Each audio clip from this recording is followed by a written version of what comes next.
The drying rack. The classic, all-purpose, ever-faithful drying rack. They can serve you well for a very, very long time. And when they start to give up the ghost,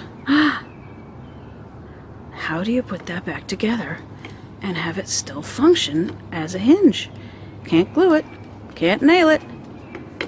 I figured it out staring at it for 3 years.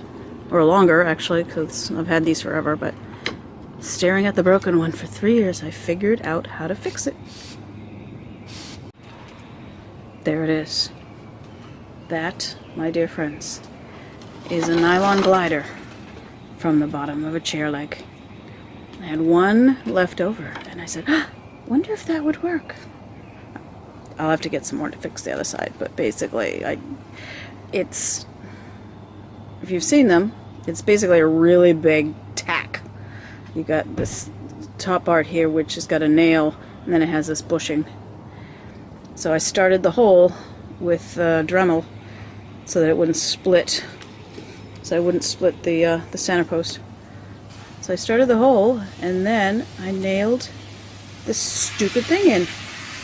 And now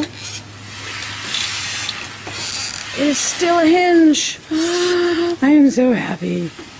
I have a really big one I have to fix. Ta-da!